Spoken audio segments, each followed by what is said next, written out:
Alright, so let's click on set up your calendar availability. I like how this is very easy. By default, it will always be an old design.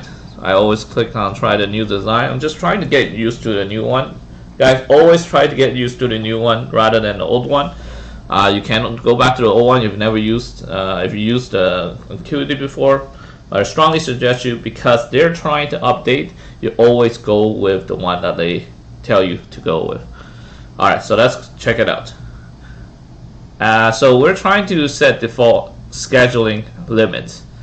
Okay, so like prevent scheduling new appointment less than 12 hours in advance and more than that. So let's do that first. Edit 12 hours in advance. I always put 48 hours just because my clinic, you can't really expect people to just like jump in right away unless they just live next door.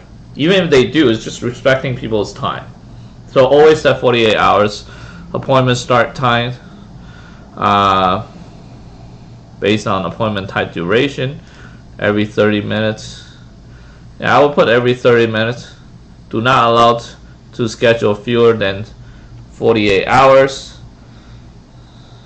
And then do not allow to cancel 48 hours. You can write this down for privacy reason, okay?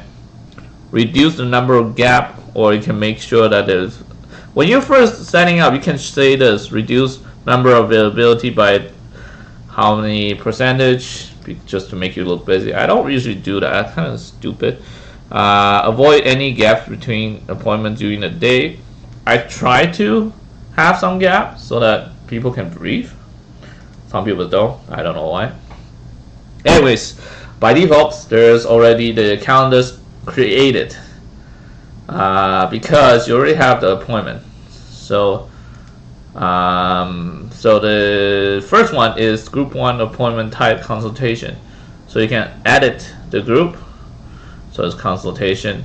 Group consultation I created in the previous video because it's set only at specific time, so it doesn't show you the availability.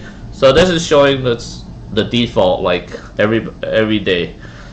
Set hours of availability. You basically just click on in, and then you can say, oh, you open from 9 to 12. You have a break, so it'll start at 1 p.m. to 6:30. Same thing with all the other ones.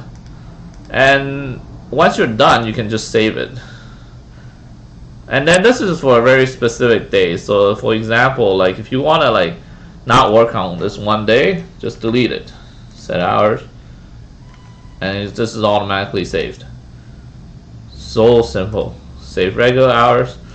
Client scheduling per time slots. So there's always one. Set appointment until fully booked. You can always set number of appointment. Maximum number of appointment is per day. You can say 6 or 5, whatever. And this is done.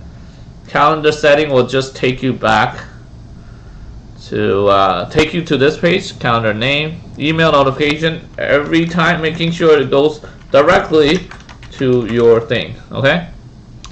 And then you can choose the image, location. Location is always add your own location in there. It's fairly simple. So beside this one, you can always go to, there's this one, room and resources. So say you have more staff and you need to add multiple people. So then you can create like room 1.